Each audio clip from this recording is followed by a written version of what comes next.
kami kembali. Yari.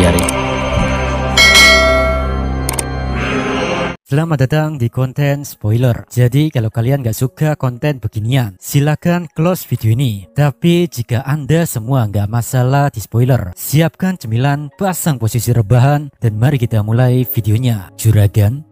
Kini 3 narapidana yang salah pilih lawan berakhir tragis di tangan Baek Yoon Ho dan putrinya. Saya nggak tahu cerita lengkapnya baku hantam di antara mereka karena dari sananya nggak diceritain secara detail. Singkat cerita saja, setelah pertarungan singkat ini, Baek Yoon Ho menanyakan pada putrinya tentang jumlah total tahanan yang kabur. Mio pun sejenak mengecek HP Asia Hidayahnya dan memberitahu bapaknya bahwa jumlah narapidana yang kabur sekitar 500 orang. Sejenak helaan napas Baek Yoon Ho terasa berat karena angka itu jelas banyak. Dia yakin istrinya nanti pasti ngomel-ngomel karena mereka telat datang ke acara keluarga. Meski begitu, anak perawannya seolah nggak peduli. Dengan sorotan tajam dari matanya, Miho menjelaskan informasi terbaru dari Asosiasi Hunter bahwa 3 Hunter Rank S dan Ketua Wo Jinchul sedang OTW ke sini naik helikopter dan kemungkinan akan tiba dalam 10 menit mendatang. Lalu asosiasi juga mengkonfirmasi kalau hunter yang dicurigai sebagai dalang dari penyebaran Stardust ada di sini dan hunter itu bernama Sung Soo-ho. Entah mengapa nama itu membuat hati Baek Yoon Ho campur aduk. Pria setengah siluman ini nggak peduli lagi dengan kemarahan istrinya. Fokusnya kini tertuju pada Sung Soo-ho. Dalam diamnya dia merasa familiar dengan nama hunter tersebut. Alih-alih mengingat nama yang tak asing di telinganya, Baek Yoon Ho berkata, "Ayo nak, kita tak boleh membuang waktu. Mari kita mulai menyelamatkan warga kota." Miho pun tersenyum mendengar kalimat itu. Sambil memutar-mutar lengannya untuk melemaskan otot, Miho teringat semangat bapaknya ini saat masih bekerja sebagai pemadam kebakaran. Namun secara tiba-tiba, Baek Yoon Ho merasakan kedatangan suatu anomali di sekitarnya, yang dimana saat diperhatikan lebih seksama, beliau melihat ada banyak monster hitam legam di atas gedung-gedung yang lagi mengawasi gerak-geriknya.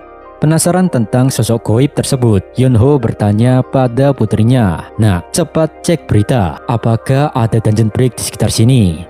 Garcep, Miho pun mengecek Mbak Google dan grup WA perkumpulan hunter dan asosiasi. Lalu setelah itu beliau menjawab pertanyaan bapaknya itu bahwa tidak ada kabar apapun mengenai dungeon break di kota ini.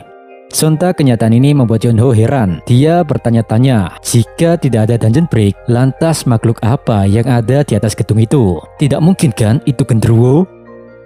Panel kemudian berpindah ke sisi lain kota ini. Terlihat ada hunter wanita dengan tubuh yang tak berhenti gemetar karena di depan matanya seorang ayang beb atau pacarnya sedang berdiri melindungi dirinya dari para narapidana. Di sini dengan suara terbata-bata hunter pria itu menyuruhnya agar segera melarikan diri. Namun gak berselang lama, suara dari hunter pria itu terputus saat menyebut nama sang pacar, Mina. Tubuhnya pun terkapar bersimbah darah. Para narapidana dengan keji menghabisinya tanpa belas kasihan sedikitpun. Salah satu dari mereka tampak heran. Dia tak mengerti kenapa hunter itu rela membuang nyawanya hanya untuk melindungi beb-bebnya. Sambil berlagak kayak preman, napi ini menaruh pedang di bahunya dan mengejek hunter yang telah tewas tersebut. Dia bilang, "Hoho, kalian ini sepasang kekasih ya. Enak juga ya hidupmu memiliki pacar dalam satu party." Menetes air mata Mina. Kesedihannya tak terbendung melihat kenyataan yang begitu pahit. Menyebut nama ayang bebnya yang telah tiada. Yonghyun. Mina memejamkan mata belahan jiwanya tersebut.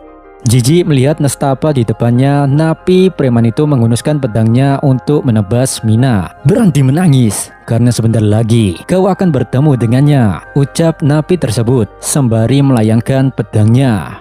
Bertepatan dengan serangan itu tiba-tiba terdengar suara, "Arise, bangkitlah." Suara yang tak asing bagi kita pun terdengar. Hunter Sung Soo-ho membangkitkan Yonghyun. Dalam sekejap, sebelum pedang narapidana itu menebas Mina, sosok Yonghyun dalam wujud pasukan bayangan menahan serangan itu dengan tubuhnya. Alhasil, tebasan tersebut terhenti dan Mina pun selamat. Meski di posisi yang tak mampu untuk bergerak dan air mata pun masih mengalir, Mina tak bisa menyembunyikan keterkejutannya bahwa sosok sang pacar bangkit dari alam baka untuk melindunginya. Di sisi yang lain, narapidana yang baru saja nyerang, badannya tak bisa berhenti gemetar. Bingung? Tentu saja. Dia tak bisa percaya kejadian di depan matanya. Nalar dan logikanya tak bisa mencerna tentang bagaimana bisa orang yang telah tewas hidup kembali. Gak jauh dari TKP, Sung Soo berdiri di atas sebuah gedung dengan mengulurkan salah satu tangannya. Oh, jadi tekadmu sangat kuat ya. Aku tak mengira kau mau dibangkitkan untuk melindungi gadis itu. Kalau begitu, akan kuberikan kekuatan. Jadi, lindungilah apa yang kau sayangi tanpa penyesalan. Bersamaan dengan ucapannya, aura hitam keungu-unguan muncul dari tangan MC kita. Beliau meminjamkan 3 shadow item kepada Yongyun. Item itu adalah armor bagian atas dan bawah tubuh. 2 item tersebut memiliki kualitas rare, sehingga defense, movement speed, dan regainnya pun meningkat. Lalu terakhir, Suho juga memberikan sebuah pedang tingkat rare, yang dimana pedang ini memiliki efek khusus dapat menembus 10% defense lawan. Setelah mendapatkan senjata dan perlengkapan yang mumpuni, tekad Yongyun semakin membara. Dengan teriakan penuh kebencian, sosok hitam legam ini menyerang narapidana secara brutal dan tanpa pengampunan sedikitpun. Pedang dari sosok itu menghujam tajam sehingga menciptakan genangan darah di bawah naungan senja kala itu. Kota ini menjadi saksi bisu atas harmoni penuh pilu. Teriakan pendosa atas kesalahannya menggema bagai speaker sound horek yang memekikkan telinga. Setelah pertempuran itu selesai, Suho mengulurkan tangannya membangkitkan 3 narapidana itu. Arise! Tubuh mereka diselimuti kegelapan yang sangat pekat. Jiwa dari narapidana itu dipanggil lagi, bukan untuk meneruskan hidupnya, melainkan menjadi babu setia melayani MC kita untuk selama-lamanya. Mulai saat ini, kalian harus mencari para narapidana lainnya. Jadi cepat, bereskan para sampah. Suara tegas nan bijaksana itu pun merasuk ke dalam sanubari para Shadow Squad yang baru ini. Misi pertama dari Paduka Suho dalam sekejap langsung dijalankan. 3 Shadow Squad atau prajurit bayangan itu pun melesat bagai angin yang begitu cepat memburu dan menuntaskan kewajiban mereka kepada tuannya. Menanggapi kekuatan sang monsters muda, Beru berjejak penuh semangat. Seperti yang kuduga, jumlah Shadow Squad Anda makin meningkat, ucap Beru, dan Suho membalas. Kalau begini terus sih, aku yakin para narapidana yang berkeliaran di kota ini bisa dibereskan secepat mungkin. Melihat respon monsters muda, Beru menyimpulkan bahwa Suho akhirnya mengakui kehebatan dari Shadow Authority yang dikuasai oleh Paduka Sung Jinwoo. Menanggapi ucapan Beru, Suho juga nggak menduga kalau skill yang dia pikir nggak guna ternyata malah sangat efektif dalam keadaan genting seperti ini. Sembari melihat pemandangan pilu yang mengiris hati di hadapannya, Suho tersenyum lega. Pola pikirnya pun mulai bertambah dewasa. Kekuatan ini, kekuatan yang dimiliki Papa, aku rasa sangat luar biasa. Di saat Suho terus menatap jiwa Yongyun dan Mina yang saling berbagi kesedihan, tiba-tiba Beru menanyakan, monsters muda, apa yang akan Anda lakukan pada prajurit bayangan itu? Apa Anda biarkan begitu saja? Tanya Beru, dan Suho menjawab, jiwa hunter itu akan menghilang dalam sehari. Jadi kupikir akan membiarkannya menikmati waktu-waktu terakhirnya bersama bebeknya. Heran dengan jawaban MC kita, Beru menganggap sikap Suho sangat berbeda dibandingkan melawan para narapidana. Di tengah ketenangan tersebut, secara mengejutkan MC kita merasakan bahwa beberapa Shadow Squad-nya telah dikalahkan oleh sebuah anomali. Mendengar itu, Beru berharap kali ini mereka bisa menemukan sosok dalang di balik semua kekacauan. Panel kemudian berpindah, terlihat seorang berjas hitam berambut ungu memegang 2 dagger di tangannya. Beliau ini lagi nyantai menghabisi para Shadow Squad milik Suho, yang dimana identitas dari pria ini adalah Kang Taeshi. Di situ juga tentunya ada Dongsu. Beliau terlihat keheranan menyaksikan Black Magic Beast yang muncul di kota ini. Bahkan dia sendiri tak pernah mendengar tentang monster ini sebelumnya. Dengan nada seperti seorang mandor, Dongsu meminta Taeshi agar secepat mungkin membereskan semua hama itu. Di sini kita bisa melihat sendiri Dongsu tak bisa menyembunyikan emosinya ketika melihat Taeshi yang dari tadi seperti main-main saja. Sontak mendengar ucapan itu, Kang Taeshi menatap Dongsu dengan sorotan mata jijik. Beliau sudah muak dengan ucapan sampah dari pengecut itu. Kang Taeshi bilang padanya, ini semua tidak akan terjadi jika Dongsu menuruti ucapannya untuk segera meninggalkan kota ini. Mengesampingkan hal itu, Kang Taeshi memberitahu Dongsu bahwa dirinya sudah mengkonsumsi Star Fragment. Jadi kekuatannya pun kini sudah meningkat melebihi Hunter rank A. Dengan kata lain, monster di hadapan mereka bukanlah sebuah masalah besar. Karena menurut Kang Taeshi, Black Magic Beast ini setara kekuatan Hunter rank C atau D. Di saat manusia ungu ini hendak menyapu bersih para monster, tiba-tiba beliau dikejutkan oleh sesuatu yang tak terduga, di mana Black Magic Beast di hadapannya mendadak gak ada niat menyerang lagi. Di situ semua makhluk ini serentak berlutut memberikan hormat. Tentunya Kang Taeshi bingung dengan ketidakwajaran ini.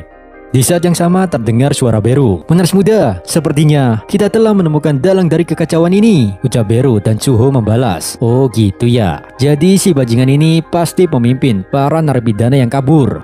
Tatapan murka Suho langsung tertuju pada Dongsuk yang dia yakini sebagai otak dan penggerak perusuh di kota ini. Sejenak mata Dongsuk menatap tak senang kedatangan MC kita. Tatapan sinisnya itu mempertanyakan tentang keberanian Suho. Meski sudah mengetahui yang mensaman pasukan bayangan adalah anak muda di hadapannya, Dongsuk masih saja ngerendahin Suho dan berpikir musuhnya hanyalah summoners lemah. Sementara itu Suho sendiri nggak mau langsung bug big book. Dia lebih memilih berjalan mendekat dan menanyakan kepada Dongsuk. Oi, aku ada pertanyaan untukmu. Apa kau seperti Minchung yang tahu tentang utusan Itarim? Mulai berhati-hati, Dongsuk mengangkat tangannya agar Suho menjaga jarak jika ingin bicara. Dengan nada congkaknya dia bilang, oh utusan Itarim toh. Aku sih sangat mengetahui hal itu. Yang itu kan? Ya kau paham maksudku kan? Sambil mengatakan itu, Dongsuk memberi semacam isyarat atau kode kepada Kang Taeshi agar segera menyerang Suho sekarang juga.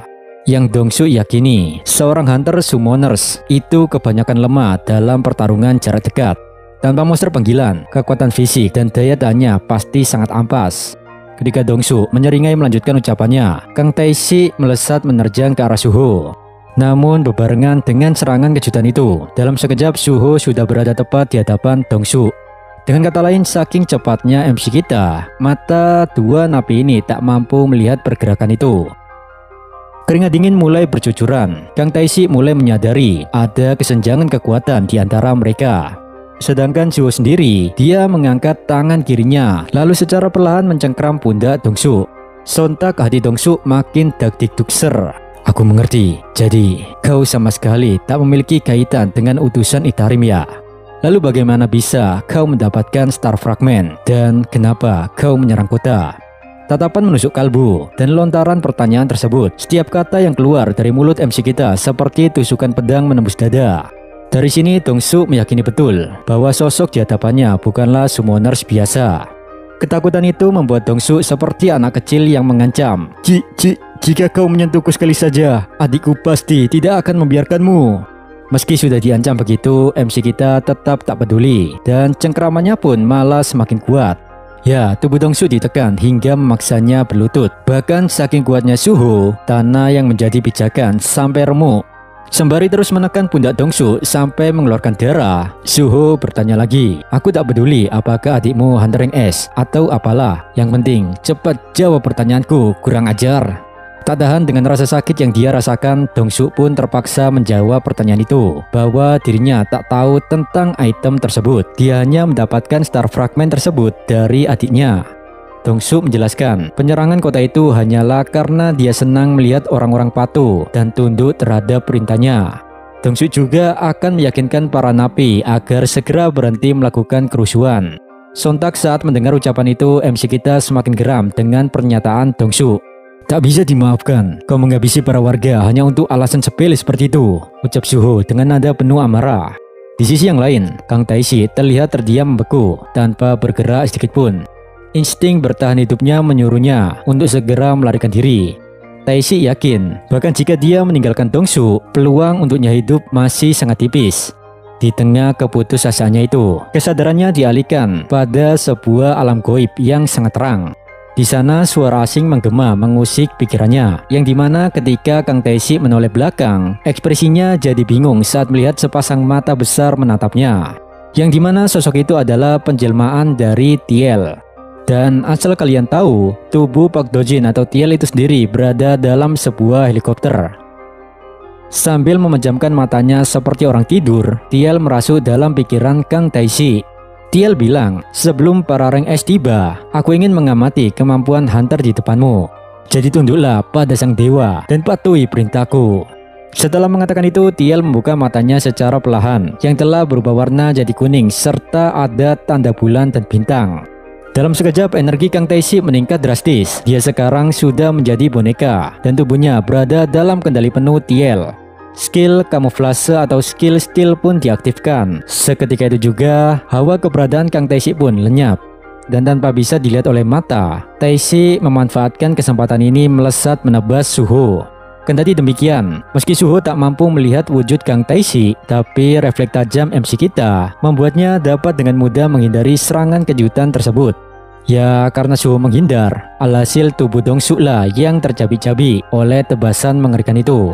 Darah mengalir deras dari seluruh badan Dong-suk dan Hunter pecundang ini pun ambruk, lalu tewas seketika karena serangan Taeshi tersebut. Mencoba mencari keberadaan lawannya, Suho menoleh ke kanan dan ke kiri. Namun keberadaan Kang Taeshi benar-benar lenyap tanpa suara apapun. Sementara itu, Beru bilang bahwa dirinya merasakan energi Itarim dari sosok Kang Taeshi tersebut. Mendengar itu, MC kita sependapat dan hal ini serupa yang terjadi pada Minsung. Maka dari itu, MC kita menganggap inilah kesempatan untuk menyampaikan sesuatu pada utusan Itarim.